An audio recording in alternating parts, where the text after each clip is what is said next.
स्वर्गीय महल में हल्की सी रहस्यमय रोशनी फैल जाती है।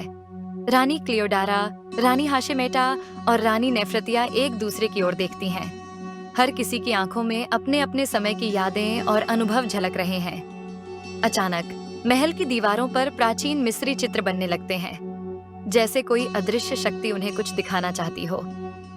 रानी हाशेमेटा धीरे से कहती हैं, ये क्या हो रहा है? ये तस्वीरें हमें कुछ बताना चाहती हैं।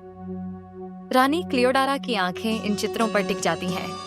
अचानक दीवार पर एक रहस्यमय चिन्ह उभरता है, मिस्र के राजवंश का एक गुप्त प्रतीक। ये वही चिन्ह है जिसे सिर्फ मिस्र की सबसे शक्तिशाली रानियां ही जानती थीं।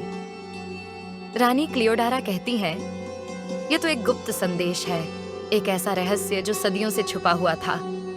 उनकी आवाज में गहराई है। दीवार पर लिखी प्राचीन लिपि धीरे धीरे स्पष्ट होती है। यह एक भविष्यवाणी की तरह है, जिसमें लिखा है कि मिस्र का असली उत्तराधिकारी कोई और है। एक ऐसा व्यक्ति जो न तो किसी राजा की संतान है और न ही राजमहल में जन्मा है, लेकिन फिर भी मिस्र के राजवंश का खून उसकी रगों में बहता है। रानी नेफ्रतिया चौंक कर पूछती हैं, क्या इसका मतलब है कि एक छुपा वारिस अभी भी जिंदा है? रानी क्लियोडारा हल्की मुस्कान के साथ जवाब देती हैं, हाँ, एक ऐसा वारिस जिसे हमने सदियों तक छुपा रखा था, पर अब उसका उदय निश्चित है। दृश्य बदलता है। अब हम प्राचीन मिस्र के समय में पहुंचते हैं। एक छोटा सा गांव जहां एक साधारण महिला अपने पुत्र को पाल रही है। ये बच्चा साधारण नहीं है, ये वही गुप्त वंशज है जिसके रगों में मिस्र के पहले महान फिरौन का खून बहता है। रात के अंधेरे में एक बूढ़ा संरक्षक चुपके से उस महिला से मिलने आता है। उसकी आंखों में गहरा रहस्य है। वह फुसफुसाता है, यह लड़का एक दिन मिस्र की तकदीर बदल देगा। लेकिन इस रहस्य को दुनिया से छुपाना आसान नहीं। महल के अंदर कुछ लोग जानते हैं कि इस लड़के का अस्तित्व मिस्र की सत्ता को हिला सकता है। मिस्र के महल में साजिशें तेज हो जाती हैं। कुछ मंत्री नहीं चाहते कि यह गुप्त वंशज कभी राजगद्दी तक पहुंचे। वे रानी क्लियोडारा के खिलाफ षड्यंत्र रचते हैं। एक रात रानी हाशेमेटा को एक गुप्त संदेश मिलता है।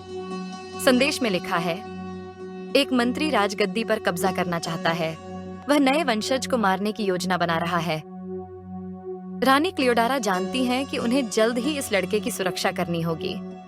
वह अपने विश्वसनीय योद्धाओं को भेजती हैं ताकि इस गुप्त वंशज को सुरक्षित रखा जाए। लेकिन यह लड़ाई सिर्फ महल की नहीं है, यह एक पूरी विरासत की लड़ाई है। समय बीतता है। वह लड़का अब बड़ा हो चुका है, एक बहादुर योद्धा जो जानता है कि उसका असली हक क्या है। महल के अंदर बाहर उसकी चर्चा होने लगती है। और फिर एक दिन जब मिस्र पर दुश्मनों का आक्रमण होता है, यही गुप्त वंशज सेना का नेतृत्व करता है। युद्ध के मैदान में उसकी तलवार बिजली की तरह चमकती है। वह न केवल मिस्र को बचाता है, बल्कि खुद को असली उत्तराधिकारी साबित करता है। स्वर्गीय महल में तीनों रानियां गर्व से देख रही हैं।